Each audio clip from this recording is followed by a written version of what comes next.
여기 초대장 없으시면 들어오실 수 없습니다. 예식장 로비 한복판, 경비원의 목소리가 유리벽처럼 차갑게 울렸다. 한겨울임에도 낡은 점퍼를 걸친 노인은 입술을 떨며 손에 쥔 종이봉투를 꾹 움켜쥐었다.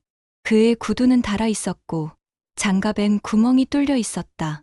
사람들은 하나같이 시선을 피했다. 사진 찍는 하객들이 저분 왜 저기 계시지? 속삭이며 눈짓을 주고받았다. 노인의 이름은 김영수, 75. 오늘은 외손녀 김소연의 결혼식이었다. 그는 아무 말 없이 입구 옆에 조용히 서 있었다. 꽃다발 대신 손에는 노란색 봉투 하나, 편지 한 장과 오래된 반지 하나가 들어 있었다. 그때 식장 안쪽에서 딸 김정희가 급히 뛰어나왔다. 짙은 진주색 한복 자락이 허공에 흩날렸다. 그녀는 숨을 헐떡이며 말했다. 아버지 제발 오늘만은 그냥 돌아가세요. 김영수는 조용히 고개를 들었다. 그의 눈빛은 부드럽고 약간의 슬픔이 묻어 있었다. 정희야, 그냥 얼굴만 보고 가려 했다. 그게 더 민폐예요. 제발요. 제발 오늘만큼은요. 딸은 손끝을 떨며 그를 밀었다. 경비원이 눈치를 보며 한 발 다가섰다. 어르신, 이쪽으로 나가시죠. 김영수는 아무 말 없이 뒷걸음질 쳤다. 입구에 세워진 거울에 비친 자신의 모습은 마치 초대받지 못한 그림자 같았다. 로비 한쪽에서는 하객들이 웃으며 샴페인을 따고 있었다. 저분 혹시 노숙자 아니야? 요즘 예식장에 별사람 다 오네. 그 말이 귀에 들어왔지만 김영수는 고개를 숙였다. 그의 주머니 안에서는 낡은 금반지가 부드럽게 손끝을 스쳤다. 그는 그 반지를 천천히 꺼내 쳐다봤다. 햇빛이 유리창을 뚫고 들어와 반짝였다. 그 빛 속에서 잠시 김영수의 젊은 시절이 떠올랐다. 눈보라가 치던 산속, 그는 누군가의 피를 막으며 말했다. 이봐, 아직 숨 쉬잖아. 버티게, 나도 끝까지 버텼어. 그때의 기억이 한순간 지나가더니 다시 현실의 소음이 밀려왔다. 그는 작게 미소 지었다. 그리고 말없이 돌아섰다. 결혼 축하한다, 소연아. 그 말은 누구에게 들리지 않았다. 그저 겨울 공기 속으로 흩어질 뿐이었다. 식장 문이 닫히고 음악이 다시 흘렀다. 딸 김정희는 문을 붙잡은 채 눈을 감았다. 그녀의 입술은 파르르 떨리고 있었다. 아버지, 죄송해요, 정말 죄송해요. 그러나 그 목소리는 허공에 흩어졌다. 그 누구도 듣지 못한 채 천막이 그렇게 끝났다. 김영수는 예식장 앞 작은 벤치에 앉아 있었다. 겨울 공기가 볼을 스쳤고 눈발이 한 점씩 떨어지기 시작했다. 멀리서 들려오는 음악 소리, 사람들의 웃음, 플래시 터지는 소리가 유리병 너머로 흐릿하게 전해졌다. 그 모든 것이 다른 세상의 이야기처럼 느껴졌다. 그는 주머니 속 편지를 다시 꺼내 펼쳤다. 글씨는 조금 삐뚤빼뚤했지만 정성스러웠다. 소연아, 내가 어릴 적 내 무릎 위에서 잠들던 그 모습이 아직도 눈에 선하구나. 행복하게 살아라. 외할아버지는 늘 내 곁에서 기도할게. 그는 편지를 손끝으로 매만지다 조용히 눈을 감았다. 지난 세월이 한 장의 필름처럼 스쳐갔다. 딸 김정희가 결혼하던 날, 그는 병원 복도에 홀로 서 있었다. 사위는 아버님, 저희가 알아서 할 테니 오시지 않아도 됩니다. 라며 단호하게 말했다. 그날 이후 그는 가족의 그림자 밖으로 밀려났다. 도시를 떠나 시골의 작은 집으로 옮겨 살며 묵묵히 철공소 일과 의료, 봉사를 병행했다. 몸은 낡았지만 손끝의 감각은 여전히 섬세했다. 그는 사람의 맥을 짚으며 이렇게 말했다. 숨이 남아있으면 그건 아직 살아있으란 뜻이야. 눈발이 조금 굵어졌다. 지나가던 꼬마가 할아버지, 여기 앉아 계세요? 라며 말을 걸었다. 김영수는 미소 지었다. 그래, 잠시 쉬고 있단다. 꼬마는 주머니에서 초콜릿 하나를 꺼내 건넸다. 이거 따뜻한 거예요. 그는 고맙다고 말하며 조심스레 포장을 벗겼다. 달콤한 맛이 입안에 퍼졌다. 그 작은 온기가 이상하게도 오래도록 남았다. 한편 식장 안에서는 사회자의 목소리가 울려 퍼졌다. 이제 신랑 이도현 군과 신부 김소연 양의 입장이 있겠습니다. 사람들은 일제히 박수를 쳤다. 꽃잎이 떨어지고 현악기에 선율이 울렸다. 그 순간 딸 김정희는 잠시 눈을 감았다. 아버지 그냥 잠깐이라도 들어오시지. 그러나 이미 문은 닫혔고 밖에서는 눈이 흩날리고 있었다. 예식장 안에서 신부 김소연은 살짝 눈치를 보며 속삭였다. 엄마, 아까 그분 누구예요? 김정희는 잠시 멈칫하다가 낮은 목소리로 말했다. 그냥 옛날에 잠깐 도움 주셨던 분이야. 근데 왜 계속 문 앞에 서 계시던데요? 괜히 신경 쓰지 마. 우리 가족이 아니야. 그 말에 신부는 고개를 끄덕였지만 마음 어딘가에 묘한 불편함이 스쳤다. 그녀는 커튼 틈으로 살짝 밖을 내다봤다. 한 노인이 눈 속에서 가만히 앉아 있었다. 그 손엔 낡은 봉투 하나가 있었다. 그녀는 이유 모를 동정심에 잠시 멍하니 그를 바라봤다. 하지만 이내 사회자의 말에 시선을 돌렸다. 신랑, 신부의 부모님께 인사드리겠습니다. 박수가 터졌다. 그 순간 문 밖에서 작은 그림자가 일어섰다. 김명수였다. 그는 봉투를 무릎 위에 올려놓고 일어나 천천히 예식장을 등졌다. 눈송이가 어깨에 내려앉았다. 그는 조용히 중얼거렸다. 이제 됐다. 다 컸으니 잘 살아야지. 그리고 천천히 발걸음을 옮겼다. 그의 뒷모습 위로 눈발이 점점 두터워졌다. 마치 세상이 그를 감싸 안듯 흰 눈이 고요히 내렸다. 결혼식이 끝나고 식장 안은 여전히 화사한 조명 아래 웃음소리가 퍼지고 있었다. 사진기 셔터 소리, 하객들의 축하 인사, 와인잔이 부딪히는 소리가 뒤섞여 있었다. 그러나 그 화려한 한가운데서 김정희의 얼굴은 굳어 있었다. 그녀는 한쪽 귀퉁이에서 핸드백을 꼭 쥔 채 숨을 고르고 있었다. 딸 김소연이 다가와 말했다. 엄마, 아까 그분 아직도 생각나요. 그냥 평범한 분 같진 않았어요. 그만 얘기하자. 이제 다 끝났어. 내 앞길만 생각해. 김정희의 말투는 냉정했지만 그 속엔 복잡한 감정이 섞여 있었다. 그녀의 머릿속엔 문 앞에서 바라보던 아버지의 눈빛이 계속 맴돌았다. 밖으로 나와 주차장 쪽을 바라보자 노인의 흔적은 이미 사라지고 없었다. 벤치 위엔 녹아내린 눈과 종이봉투 하나가 남아 있었다. 김정희는 주변을 둘러보다가 무심결에 그 봉투를 집어들었다. 그 안에는 편지 한 장과 오래된 초대장 한 장이 들어 있었다. 김소연 결혼식, 초대장 김영수 귀하. 그녀는 손이 떨렸다. 이 초대장은 자신이 직접 결혼식 명단을 정리할 때 빠뜨린, 아니, 일부러 제외했던 이름이었다. 그녀는 기억했다.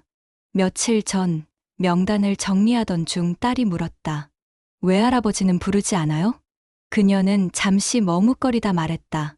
그분은 그냥 오래전에 연락 끊겼어. 그 말 뒤로 무겁게 내리던 침묵. 그녀는 스스로를 합리화했었다. 행색이 너무 초라해서 사람들이 뭐라 할지도 모르니까. 하지만 지금 손끝에서 초대장이 흔들릴 때 그 변명은 너무 작고 초라해 보였다. 한편 예식장 출입구 앞에는 한 남자가 서 있었다. 신랑의 아버지 이태준 회장이었다. 그는 정장을 단정히 차려입었지만 얼굴엔 이상한 흔적이 있었다. 그는 방금 누군가의 사진을 본 듯 눈이 커져 있었다. 그의 시선은 식장 벽에 붙은 하객 안내 스크린에 멈춰 있었다. 거기엔 결혼식장 앞 CCTV 화면이 잠시 떴고 그 속엔 눈 내리는 벤치에 앉아 있던 노인의 모습이 있었다. 그는 그 화면을 보자마자 입술을 떨었다. 그럴 리가 없는데. 비서가 다가와 물었다. 회장님, 무슨 일이라도? 그는 대답 대신 주머니에서 낡은 수첩 하나를 꺼냈다. 수첩 첫 장엔 희미한 글씨로 이렇게 적혀 있었다. 1952년 백령도 야전병원 군의관 김영수. 생명의 은인. 그는 숨을 고르며 중얼거렸다. 설마 그분이 아직. 그의 손끝이 떨리고 있었다. 그는 자리에서 일어나 예식장 밖으로 걸어나갔다. 차를 준비해. 당장 찾아야겠어. 비서는 당황한 눈으로 뒤를 따랐다. 그 시각 도심 외곽 버스 정류장에 선 김영수가 천천히 버스를 기다리고 있었다. 버스 표지판에 붙은 광고에는 한울복지재단, 소외된 이웃에게 따뜻한 손길을이라는 문구가 붙어 있었다. 그는 그것을 바라보다 작게 미소 지었다. 그래, 아직 잘 돌아가고 있구나. 그 재단은 자신이 세운 것이지만 어느 누구도 그의 이름을 모른다. 그는 설립 후 모든 권리를 사회에 넘기고 이름을 지워버렸다. 버스가 도착하자 그는 낡은 모자를 눌렀으며 천천히 올랐다. 손에는 결혼식장 벤치에 두고 온 빈 봉투 대신 자신의 삶 전체를 쥐고 있는 듯한 묵직한 평온이 남아 있었다. 오늘은 참 좋은 날이구나. 그의 목소리는 작고 담담했다. 그때 멀리서 검은 세단 한 대가 빠르게 다가왔다. 그 차 안엔 이태준 회장이 있었다. 그의 얼굴엔 복잡한 감정이 교차했다. 기사님, 그 버스 따라가요. 지금 저 노인분 꼭 찾아야 합니다. 버스는 천천히 움직였다. 눈 내리는 도시의 도로 위, 한 노인의 삶과 한 회장의 죄책감이 조용히 교차하고 있었다. 눈발이 점점 굵어졌다. 도시 외곽을 빠져나가는 버스 안은 희미한 노을빛으로 물들고 있었다. 창가에 앉은 김영수는 손바닥으로 성에 낀 유리를 닦으며 바깥을 바라봤다. 그의 눈에는 젊은 시절의 얼굴들이 겹쳐 보였다. 폭격이 쏟아지던 야전, 피비린내가 가득했던 천막 안, 젊은 군인 하나가 그의 팔을 꼭 붙잡으며 애원하던 그날의 장면. 제발, 제발 살려주십시오. 집에 어머니가... 그 소년의 이름이 이태준이었다. 김영수는 조용히 눈을 감았다. 그래, 그때도 이런 눈이 왔었지. 그의 손끝이 미세하게 떨렸다. 긴 세월이 흘렀지만 그날의 온도는 아직 식지 않았다. 그는 당시 흙탕물 속에서 쓰러진 젊은 병사의 다리를 지혈하고 자신의 피를 대신 수혈해 살려냈다. 그리고 다시는 만나지 못할 거라 생각했었다. 버스가 한 정류장에 멈췄다. 그는 천천히 일어나 내렸다. 발밑에서 눈이 사각사각 소리를 냈다. 낡은 골목 끝, 한울복지센터라고 쓰인 간판이 희미하게 빛나고 있었다. 그는 천천히 그곳으로 걸어갔다. 문을 열자 안에서는 봉사자들이 연탄을 나르고 있었다. 한쪽 벽엔 설립자, 익명기부자 김모 씨라는 명패가 걸려 있었다. 그는 그 문구를 잠시 바라보다 작게 웃었다. 이제는 내 이름이 없어도 괜찮지. 그 순간 밖에서 자동차 경적 소리가 났다. 검은 세단이 복지센터 앞에 멈췄다. 운전석 문이 열리고 회색 코트를 입은 남자가 급히 내렸다. 이태준 회장이었다. 그는 눈 위에 발자국을 남기며 급히 건물 안으로 들어섰다. 그곳에 서 있는 김영수를 보자 그대로 멈춰 섰다. 시간이 얼어붙은 듯 아무 말도 나오지 않았다. 이태준이 떨리는 목소리로 말했다. 그때 백령도 야전병원 기억하십니까? 김영수는 천천히 고개를 들었다. 그걸 아직 기억하고 있나 보군요. 기억이라니요. 제 인생을 돌려준 분을 제가 어떻게 잊겠습니까? 이태준의 눈가가 붉어졌다. 그는 숨을 고르며 말을 이었다. 그때 제가 죽은 줄 알았습니다. 그런데 눈을 떴을 때 당신이 피투성이로 제 옆에 앉아 있었죠. 김영수는 미소를 지었다. 그때 그 청년이 이렇게 멀리 올 줄은 몰랐지요. 잘 살았습니까? 아니요, 잘 산 게 아닙니다. 이태준은 고개를 숙였다. 당신에게 고마움을 갚을 기회가 없었어요. 그런데 오늘 제 아들이 결혼을 했습니다. 그 결혼식에 당신이 오셨더군요. 김영수의 눈빛이 잠시 흔들렸다. 그래요. 내 외손녀 결혼식이었소. 외손녀? 이태준의 표정이 경직됐다. 그럼 신부가 김소연 양? 그래요. 그 아이가 내 손녀요. 이태준은 말없이 벽에 기대어 섰다. 세상이 잠시 멈춘 듯 했다. 그의 머릿속엔 결혼식장에 있던 신부의 미소가 스쳤다. 그 미소 속에 자신이 살려낸 과거의 인연이 얽혀 있었다. 잠시 침묵이 흐른 후 김영수가 먼저 입을 열었다. 당신이 그 아이의 시아버지였군요. 참 세상은 알 수 없소. 이태준은 손을 떨며 물었다. 왜 그때 아무 말씀도 안 하셨습니까? 그 자리에서 나를 몰라보셨습니까? 알았소. 하지만 말하면 그 아이가 더 곤란해질 테니까. 김영수의 목소리는 조용하지만 단단했다. 난 이름도 버리고 산 사람이라오. 지금의 나는 그냥 지나가는 노인일 뿐이지. 그의 눈빛은 오히려 편안했다. 이태준은 한참을 바라보다가 천천히 고개를 숙였다. 선생님 부탁드립니다. 그 아이와 제 아들을 위해서라도 한 번만 더 뵙게 해주십시오. 제가 이 빚을 갚지 않으면 평생 사람으로 살 수 없을 겁니다. 김영수는 잠시 창밖으로 눈 내리는 거리를 바라봤다. 빚이라니 살다 보면 서로 돕는 거요. 당신이 살아있으니 그걸로 충분하오. 그는 잠시 말을 멈추고 다시 고개를 들었다. 하지만 오늘은 참 이상한 날이군요. 그 아이 결혼식 날, 전쟁의 인연이 다시 찾아오다니. 그의 미소는 서글펐고 이태준의 눈빛엔 죄책감과 경외가 뒤섞였다. 눈발이 창문을 두드렸다. 밖의 세상은 조용했지만 두 사람의 마음 속에선 오래 묵은 시간들이 요동치고 있었다. 그날 밤, 복지센터의 불빛은 늦게까지 꺼지지 않았다.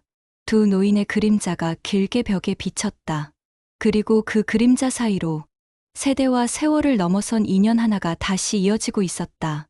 다음 날 아침, 눈은 밤새 그치지 않았다. 도시 전체가 희고 고요했다.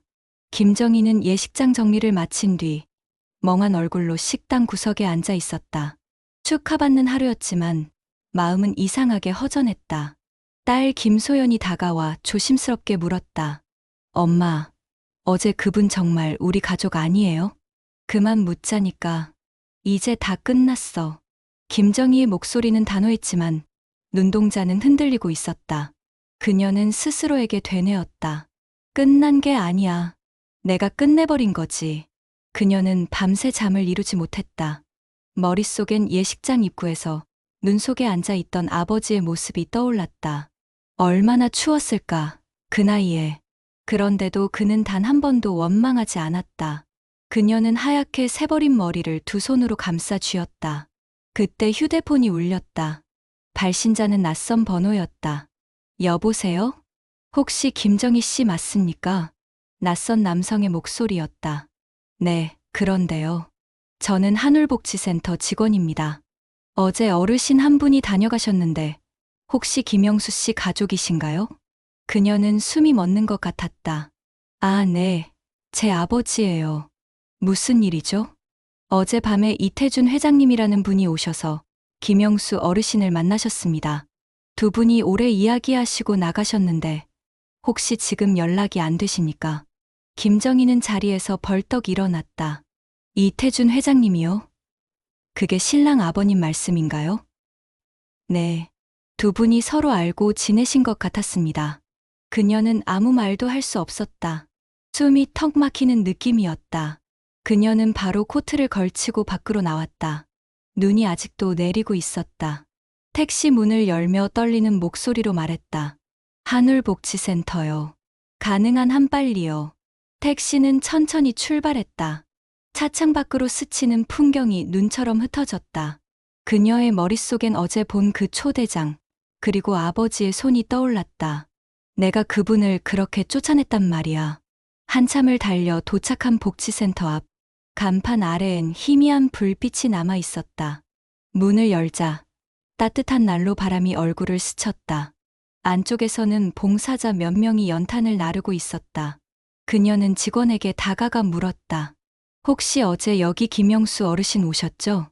직원이 고개를 끄덕였다. 네. 어젯밤에 이태준 회장님이랑 오랜 시간 얘기 나누셨다가 같이 나가셨어요. 혹시 어디로 가셨는지 아세요? 정확히는 모르겠지만 회장님이 모시고 나간 걸로 알고 있습니다. 그녀는 복지센터 한켠을 둘러보다가 벽에 걸린 명패 하나를 발견했다. 한울복지재단 설립자, 임명기부자. 그녀는 발을 멈췄다. 명패 아래엔 오래된 사진이 붙어 있었다. 연탄을 나르며 웃는 노인들의 사진. 그 한가운데 아버지가 있었다. 낡은 점퍼 차림이었지만 그 미소는 따뜻하고 자부심으로 가득했다. 그녀의 손끝이 떨렸다. 아버지. 목소리가 작게 새어나왔다. 그 순간 문 뒤쪽에서 직원이 조심스레 말을 이었다. 어제 회장님이 그러시더라고요. 그분이 자기 생명의 은인이라고. 김정희는 그대로 무릎이 풀려 앉았다. 눈물이 멈추지 않았다. 아버지, 왜 한마디도 안 하셨어요? 그녀의 목소리가 복지센터 안에 울렸다. 봉사자들이 잠시 일을 멈추고 그녀를 바라봤다. 그녀는 떨리는 손으로 사진을 끌어안았다. 이제야 알겠어요. 아버지가 어떤 분이셨는지. 그때 밖에서 차 한 대가 멈추는 소리가 났다. 문이 열리고 낯익은 얼굴이 들어왔다. 이태준 회장이었다. 그는 코트에 묻은 눈을 털며 말했다. 김정희 씨, 이곳에 오셨군요. 그녀는 놀란 눈으로 물었다. 아버지는요? 지금 어디 계세요? 이태준은 잠시 눈을 감았다. 그의 목소리는 낮고 진지했다. 같이 가십시다. 지금 그분이 계신 곳으로. 밖은 여전히 눈이 내리고 있었다. 두 사람은 말없이 눈길을 걸었다. 그 길 끝에서 진실은 조용히 모습을 드러내려 하고 있었다. 하얀 눈길 위로 차 바퀴 자국이 길게 이어졌다. 그 길 끝에는 오래된 지방병원이 있었다. 간판의 네온은 희미하게 깜빡였고 창문마다 하얀 김이 서려 있었다. 이태준 회장의 검은 세단이 병원 앞에 멈추자 김정희는 숨을 고르며 천천히 내렸다. 차 문이 닫히는 소리와 함께 차 안의 따뜻한 공기가 눈 속으로 흩어졌다. 그녀는 병원 현관문 앞에서 잠시 발을 멈췄다. 아버지가 정말 여기 계신다고요? 이태준은 고개를 끄덕였다. 네, 밤새 고열이 있었답니다. 그래도 의식은 또렷하다고 하더군요. 그들은 서둘러 3층 병동으로 향했다. 조용한 복도 끝, 작은 병실 문 앞에 하얀 플라스틱 명패가 걸려 있었다. 입원 환자 김영수 75세. 문을 여는 순간 희미한 소독약 냄새가 퍼졌다. 침대 옆에는 난방기 소리가 낮게 울리고 있었다. 김영수는 눈을 감은 채 누워 있었다. 얼굴은 창백했지만 숨결은 고르고 평화로워 보였다. 그의 머리맡에는 접힌 편지 한 장과 낡은 반지가 놓여 있었다. 김정희는 떨리는 손으로 아버지의 손등을 감쌌다. 그 손은 거칠었고 마디가 굵었다. 아버지. 그녀는 낮게 속삭였다. 정이냐. 김영수가 천천히 눈을 떴다. 그의 눈동자는 여전히 깊고 맑았다. 왔구나. 아버지, 죄송해요. 정말 죄송해요. 어제 그렇게 추운데 제가... 김영수는 약하게 웃었다. 됐다. 다 지난 일이다. 아니에요. 전 딸 자격도 없어요. 아버지를 그리 내몰고 그녀의 목소리가 떨렸다. 이태준이 조용히 병실 안으로 들어왔다. 그의 발소리가 멈추자 김영수가 고개를 돌렸다. 왔군요, 회장님. 선생님, 죄송합니다. 어제 제대로 모시지도 못했는데 밤새 그렇게 되셨다니. 김영수는 미소를 지었다. 살다 보면 몸이 조금 쉬어가야 할 때도 있지요. 그대도 이제 내 나이를 알 테니. 이태준은 눈을 떨구며 말했다. 선생님, 제 아들에게 말씀드려도 되겠습니까? 이 결혼 제 인생에서 가장 중요한 인연이 되었습니다. 굳이 그럴 것까지야. 그 아이들에겐 아무런 짐이 되지 않게 해주세요. 그게 제가 바라는 전부입니다. 김정희는 그 말을 듣고 고개를 들었다. 아버지, 왜 이렇게 사셨나요? 이름도, 명예도, 아무것도 가지려 하지 않으시고. 김영수는 딸의 손을 꼭 잡았다. 정희야, 사람은 말이다. 이름보다 마음을 남겨야 한다. 이 세상은 언제나 이름 있는 자의 세상이었지만 나는 이름 없는 사람으로도 충분했단다. 그의 눈가에 미소가 번졌다. 내가 세운 그 재단도 내 이름이 없으니 더 오래 갈 거야. 이름이 남으면 욕심이 생기고 욕심이 생기면 상처가 남지. 잠시 침묵이 흘렀다. 창밖에선 한방눈이 병실 창가를 가볍게 두드렸다. 이태준은 손수건을 꺼내 눈가를 닦았다. 선생님, 한 가지 부탁이 있습니다. 그때 제가 목숨을 부지하고 돌아가 얻은 이 인생. 그 절반은 선생님의 것입니다. 제가 그 빚을 갚을 수 있게 해주십시오. 김영수는 고개를 저었다. 그대가 잘 살아준 것이 내게 가장 큰 갚음이오. 내가 바라는 건 단 하나.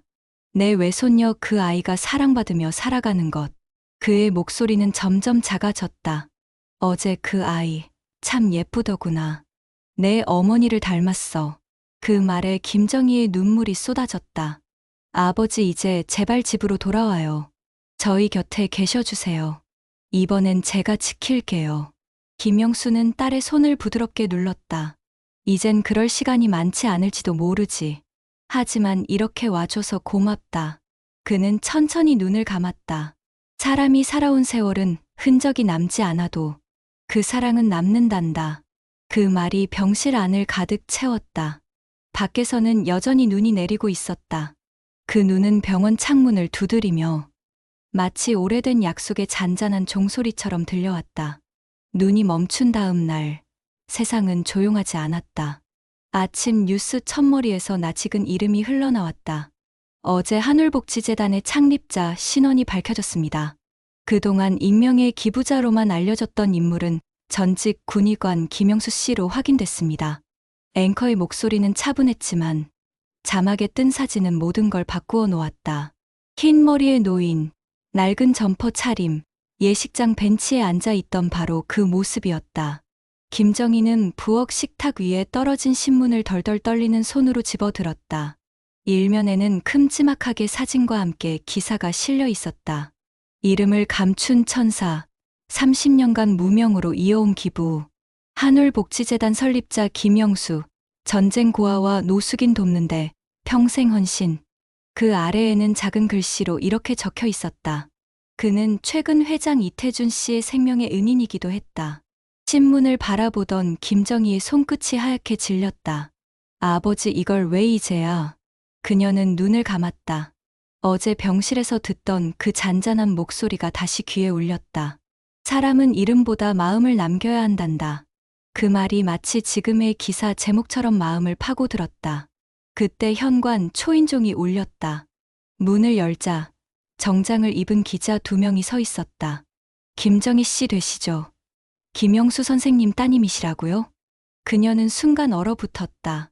예, 그런데요. 혹시 잠깐 인터뷰 가능하실까요? 전 국민이 감동했습니다. 그분이 그렇게 오래도록 이름을 숨기셨다니. 그녀는 고개를 숙였다. 아버진 그런 분이 아니세요. 그냥 조용히 사셨을 뿐이에요. 그런데 들리는 말로는 따님께선 최근까지 연락이 없으셨다고? 그만해주세요. 그녀의 목소리가 낮게 갈라졌다. 기자들은 눈치를 보며 물러섰다. 거실 한켠에서 TV가 계속 흘러나왔다. 이번엔 기자회견장이었다. 이태준 회장이 마이크 앞에 서 있었다. 카메라 플래시가 터지고 사람들의 웅성거림이 가득했다. 그는 고개를 숙이며 말했다. 저는 김영수 선생님의 은혜를 입은 사람입니다. 그분이 아니었다면 오늘의 저도, 제 아들도, 제 회사도 존재하지 않았을 겁니다. 그의 목소리는 떨렸고 기자들의 펜 끝이 바삐 움직였다. 선생님은 제게 생명의 빛 그 이상이었습니다. 그분의 삶을 본받아 저 또한 모든 재산의 일부를 사회에 환원하겠습니다. 순간 회견장은 조용해졌다. 이태준의 눈가에 맺힌 눈물이 조명에 반사되어 반짝였다. 병실에 있던 김영수는 간호사가 켜놓은 TV 화면을 조용히 바라봤다. 그는 눈을 가늘게 뜨고 화면 속 이태준의 얼굴을 보며 작게 웃었다. 그대도 결국 이렇게 됐군. 그의 목소리는 나직했지만 옆에 있던 간호사가 들을 만큼 또렷했다. 선생님, 지금 뉴스에 선생님 이야기가 계속 나와요. 사람들이 다들 감동했다고. 감동이라니. 그저 오래 살다 보니 잊힌 일이 이렇게 돌아오네. 그는 천천히 손을 들어 침대 옆에 서랍을 열었다. 그 안엔 오래된 흑백 사진 한 장이 들어 있었다. 젊은 시절, 군복 차림의 자신과 웃는 청년 이태준의 모습. 그는 사진을 천천히 꺼내 가슴 위에 올려놓았다. 그 시각, 병원 앞에는 수십 명의 기자들이 몰려들기 시작했다. 익명 기부자 실명 확인, 전쟁 영웅이자 복지 설립자, 헤드라인을 향한 경쟁이 치열했다. 간호사는 당황하며 전화기를 들었다. 선생님 따님께 연락드려야겠어요. 병원 앞이 너무 시끄러워요. 그러나 김영수는 손을 들어 막았다. 됐소. 이 또한 지나가리라. 그는 미소 지으며 창밖을 바라봤다. 눈이 그친 하늘 위로 햇살이 번지고 있었다. 사람들이 나를 안다고 해서 뭐가 달라지겠소. 진짜 중요한 건 내가 내 손으로 도왔던 사람들의 웃음이지. 그는 손끝으로 사진을 쓸며 중얼거렸다. 이젠 다 됐어. 내 할 일은 여기까지야. 그의 눈빛은 조용히 멀어지듯 그러나 따뜻하게 빛났다. 그 순간 햇살이 병실 창가를 스치며 그의 얼굴을 감쌌다. 그리고 그 빛은 마치 누군가 오래도록 감춰온 진실을 드디어 세상이 알아봐준 듯 부드럽게 흔들리고 있었다. 토요일 오후 햇살은 유리창을 가득 채우고 있었다. 결혼 후 첫 주말, 김소연은 남편 이도현과 함께 새로 이사한 신혼집 거실에 앉아 있었다. 테이블 위에는 예식 사진이 정리되지 않은 채 흩어져 있었고, 그녀는 커피잔을 들고 한 장 한 장 넘기며 미소를 지었다. 그런데 TV에서 흘러나온 뉴스 한 문장이 그녀의 손끝을 멈추게 했다. 한울복지재단의 설립자가 오늘 오전 확인됐습니다. 그는 바로 전직 군의관 김영수 씨로 평생을 익명으로 봉사하며 사회에 거대한 선행을 남긴 인물로 밝혀졌습니다. 그녀의 눈이 커졌다. 화면 한쪽에 찍힌 사진, 예식장 벤치에서 낡은 점퍼를 입고 앉아있던 바로 그 노인이었다. 그녀는 입술을 벌린 채 숨이 막힌 듯 멈췄다. 도연 씨, 잠깐 이 사람 이분이 우리 결혼식장에 오셨던 그분이야. 이도현도 고개를 끄덕였다. 맞아요. 그날 밖에서 경비랑 말다툼하던 분 기억나요. 근데 김영수라니? 그 이름. 그녀는 머릿속이 복잡해졌다. 잠깐, 엄마 성이 김이잖아. 혹시. 그녀는 가방에서 급히 휴대폰을 꺼내 번호를 눌렀다. 엄마, 지금 뉴스 봤어요? 한울복지재단 그분 말이에요. 혹시 그분이. 소화기 너머에서 울음 섞인 목소리가 들려왔다. 소연아, 그분이 내 외할아버지야. 그 한마디에 모든 소리가 멎었다.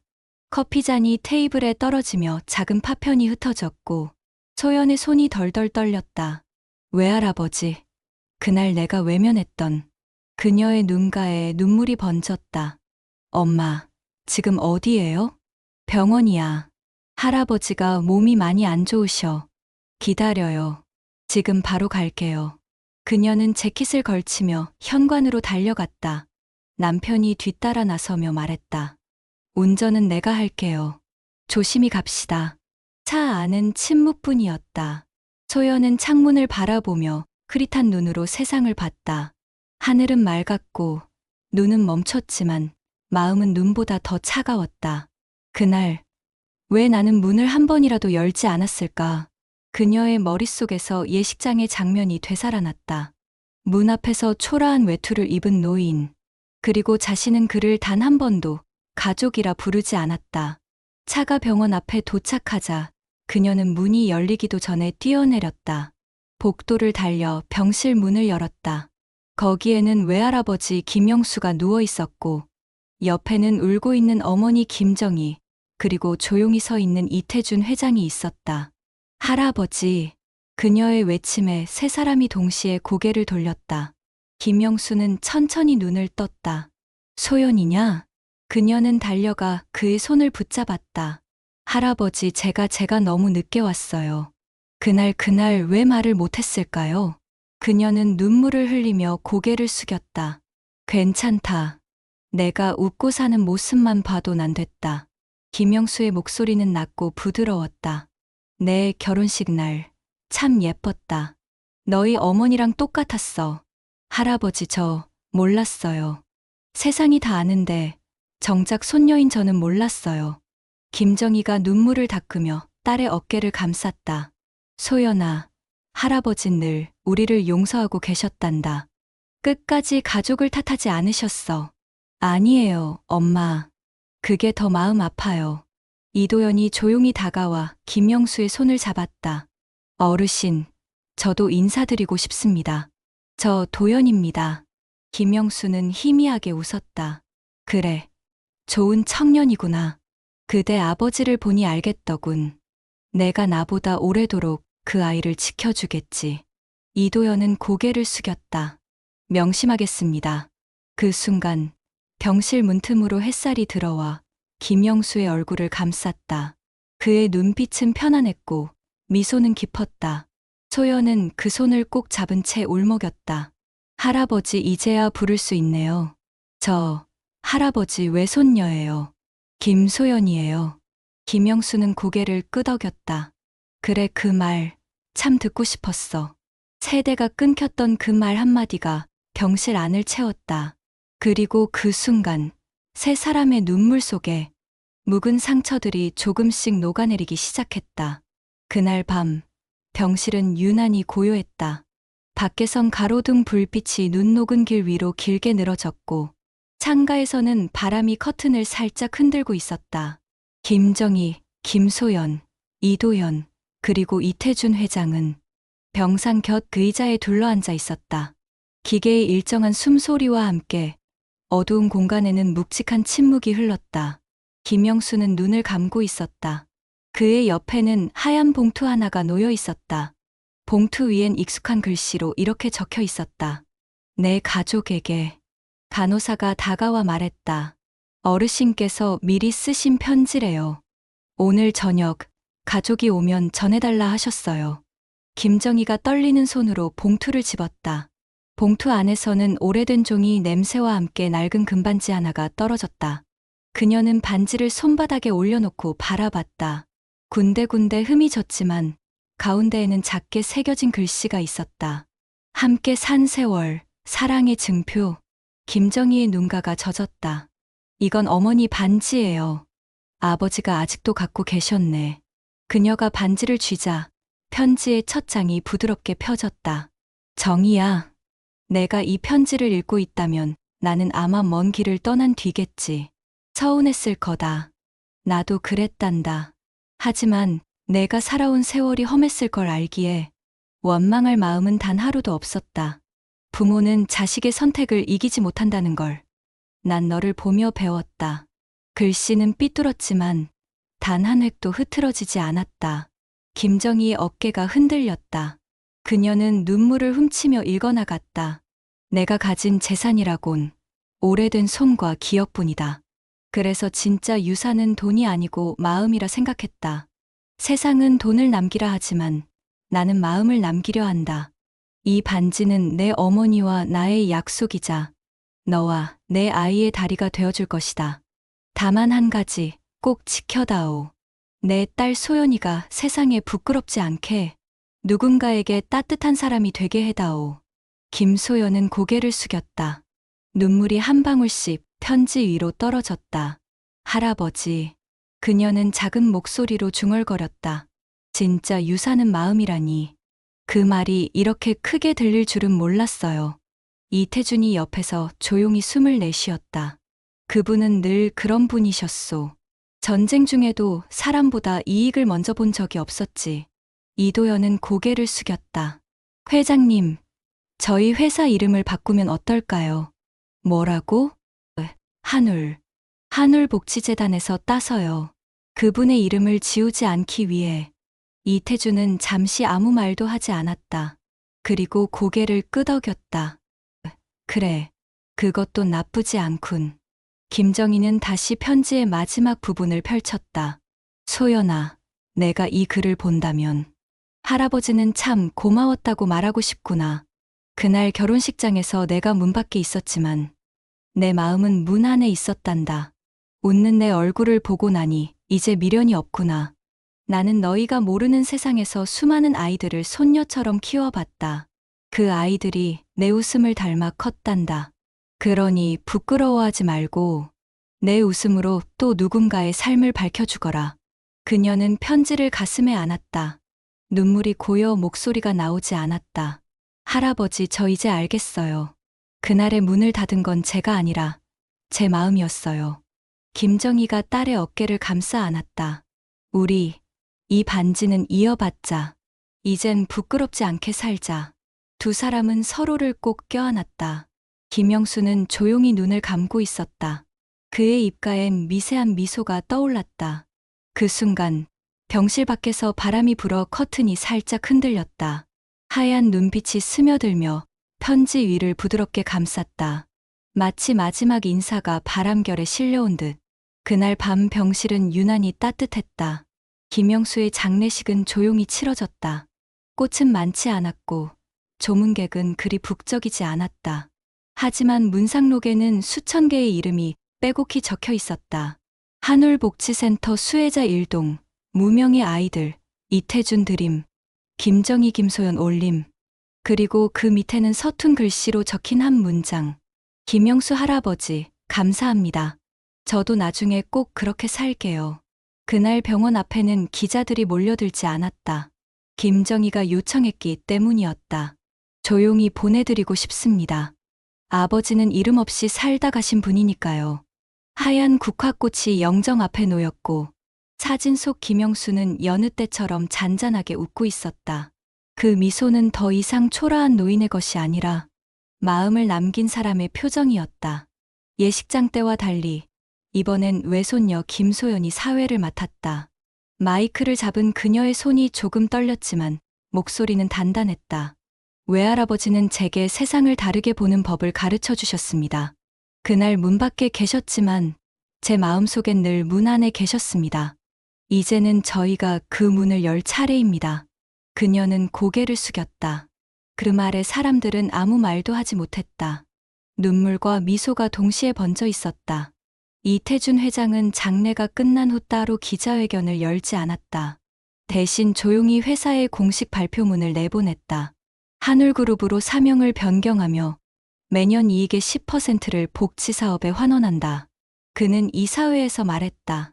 한 사람의 이름 없는 선행이 이렇게 회사를 바꾼다면 그 이름은 세상에 남지 않아도 충분히 살아있는 겁니다. 며칠 후 김정희는 복지센터에 들렀다. 그녀가 문을 열자 한쪽 벽에 새로운 액자가 걸려 있었다. 한울복지재단 명예기부자 김영수. 그 아래에는 짧은 문장이 붙어 있었다. 당신이 남긴 마음이 우리 모두의 길이 되었습니다. 그녀는 가만히 손끝으로 그 문구를 쓸었다.